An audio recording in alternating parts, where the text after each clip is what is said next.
All right, let's get to, we're starting to hear some real solid things coming out of some reviews, let's say, of the rookies for the first time. We'll know for sure when we see him in the preseason, see him in training camp, and obviously for sure when we see him in the regular season.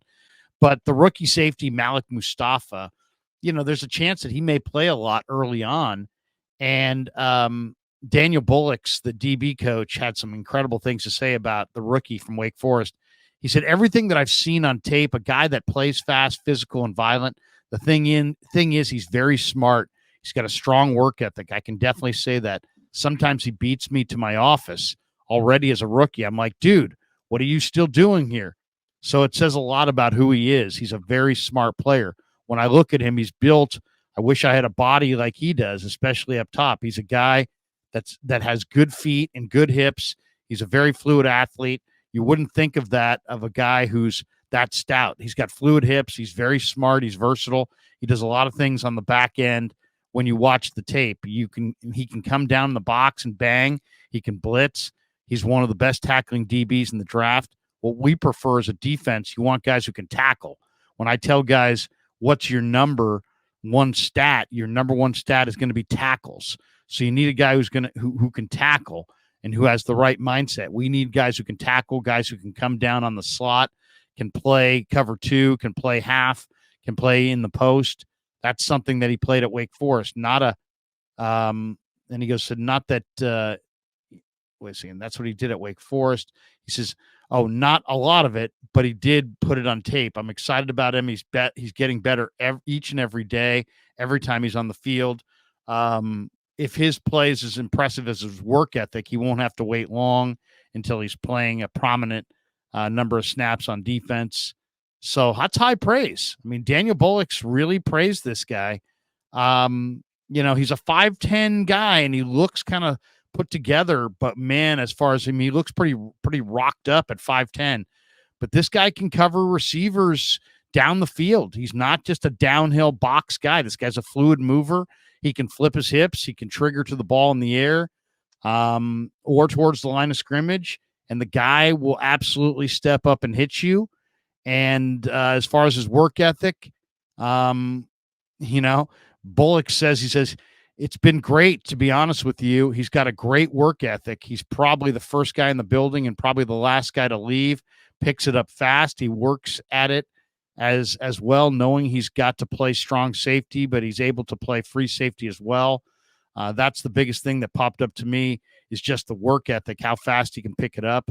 Bullocks highlighted a number of skills that Mustapha offers, from tackling ability. He says you're either a good tackler or you're not. And he thinks this guy's he also thinks he's got a good chance to be an eraser in the middle of the field. So there you go. I mean, he says we can do everything that we can ask him to do on the back end, or he can do everything that we ask him to do on the back end. So that's great news, Coach. I mean, that was really the question, and I thought it was a pretty significant question.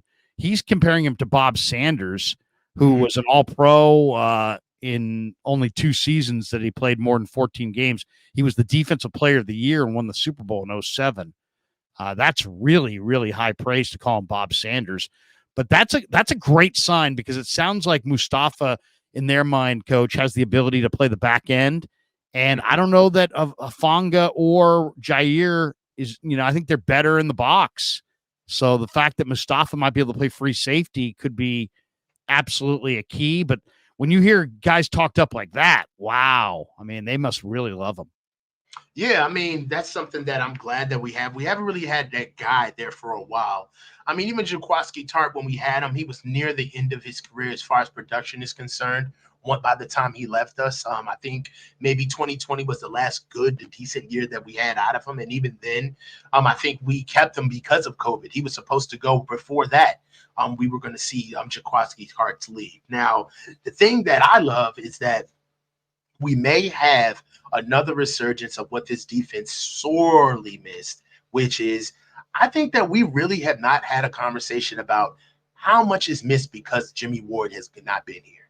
Yeah. I mean, we really miss that dog in the secondary, that predator, that guy that can erase tight ends, that guy that can come in and out of the box, come down on the edge, be a force away from the line of scrimmage laterally, be able to impose their will, and be able to get put one high, be able to direct people, and do it from an aggressive standpoint. We really have, I mean, I like Jair Brown.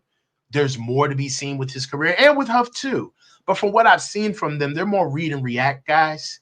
More, they want to be down in the box. They love being near the line of scrimmage, tackle for loss, being able to get snappy in the run game. But I feel like the reason why they love this is because their skill set, that's where they shine with their skill set.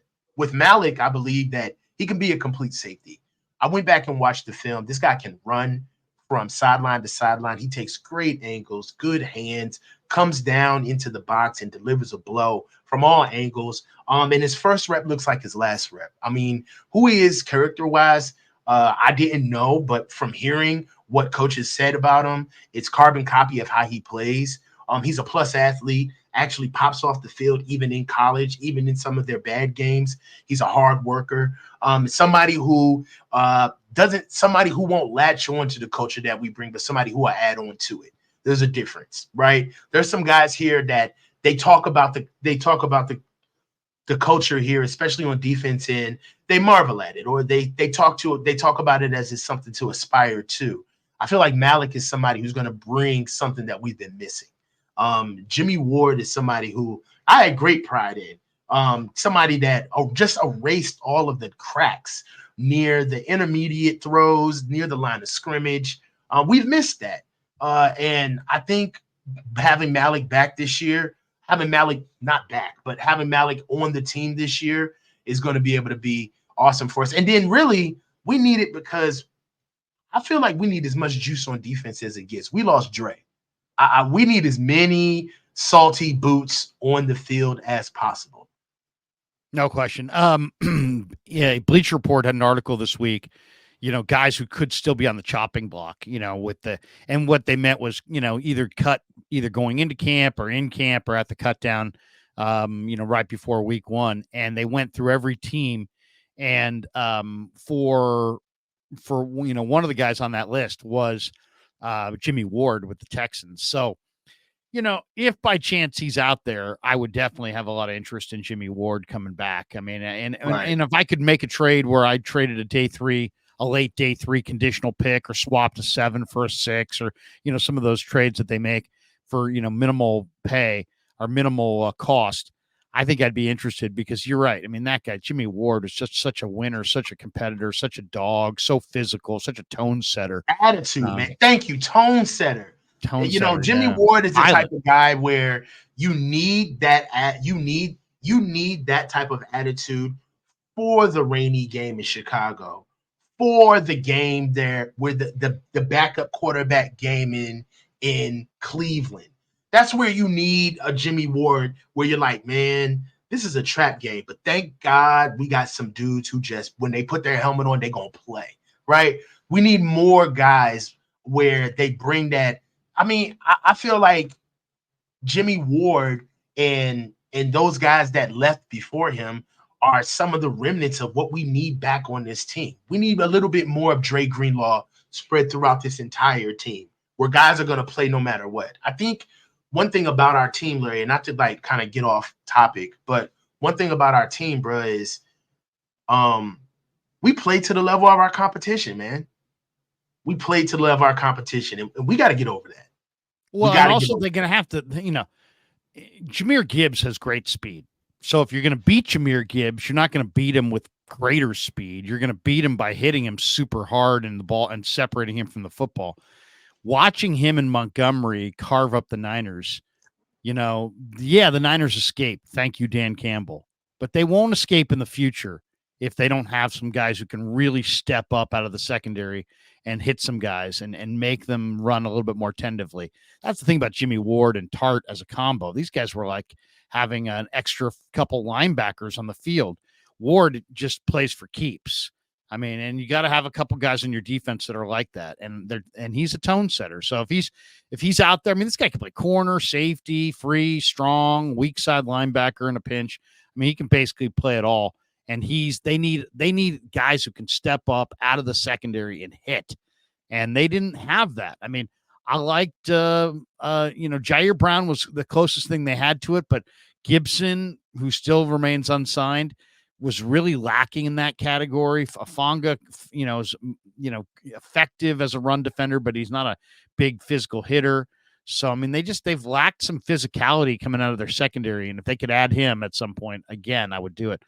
But it sounds like there's a very good chance Malik Mustapha could be your starting free safety early on, which is interesting because you could argue the Niners ought to look at a veteran free safety. Maybe they don't need to if they have Malik Mustapha ready to roll.